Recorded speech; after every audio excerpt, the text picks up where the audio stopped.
આગામી મહાશિવરાત્રી પર્વ અંતર્ગત જૂનાગઢ ભવનાથ મહાશિવરાત્રી મેળાના આયોજન અનુસંધાને આજે નાયબ મુખ્યમંત્રી શ્રી હર્ષ સંઘવીની અધ્યક્ષતામાં મહત્વપૂર્ણ બેઠક યોજાઈ હતી.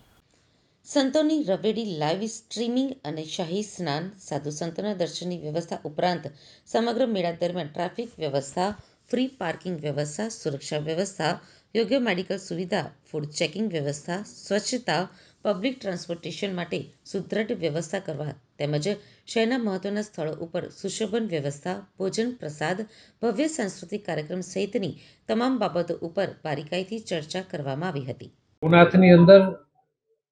પવિત્ર શિવરાત્રીનો મેળો દર વર્ષે યોજાય છે અને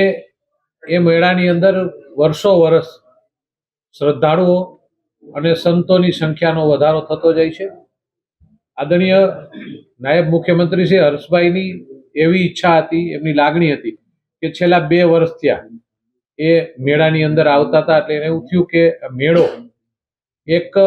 આધ્યાત્મિકતાની રીતે એક નેશનલ લેવલ ઉપર આ મેળો યોજાય. અને એ મેળાની અંદર જે મેળાનું મહત્વ છે કે આ સાધુ સંતોનો મેળો છે. એ સાધુ સંતોના મેળાની મર્યાદા જળવાય, એ સાધુ સંતોનો જ મેળો રહીએ. એટલે એ કઈ રીતે આપણે સારી રીતે ઇન્ટરનેશનલ લેવલ ઉપર લઈ જાય એમના માટેની ચર્ચા વિચારણા, ત્યાંની સંતોના સૂચનો, સંતોની માહિતી, ખાસ કરીને સ્વચ્છતાની વાત છે, પાર્કિંગની વાત છે, અને દામોદર કુંડ જે પવિત્ર કુંડ છે, આ મેળા પૂરતું સોલ્યુશન નહીં પણ પરમેનન્ટ આ બધી વસ્તુઓની સ્વચ્છતાથી લઈને તમામ ધાર્મિક ક્ષેત્રો, દરેક અખાડાઓ, દરેક મંદિરો, દરેક સંતો અને દરેક અન્નક્ષેત્રની અંદર આવતા જે પણ એનજીઓ છે કે પોતે અન્નક્ષેત્રો ચલાવે છે એમને પણ વ્યવસ્થા થઈ જાય. અને ખાસ કરીને કોઈ પણ જાતના પ્રકૃતિને નુકસાન પણ ન જાય એ પણ વસ્તુ ધ્યાન રાખવાની, કારણ કે નેશનલ સેન્ચ્યુરી પાર્ક છે એટલે જંગલની મર્યાદા એ પણ જળવાય.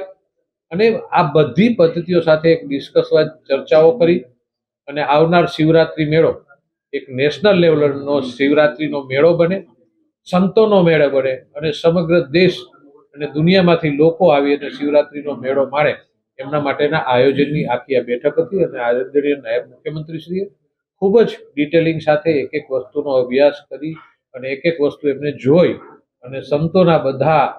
સૂચનો સાથે એ સ્વીકારી અને તમામ મેળો વ્યવસ્થિત રીતે બને એમના માટેનું આયોજનની આ બેઠક હતી.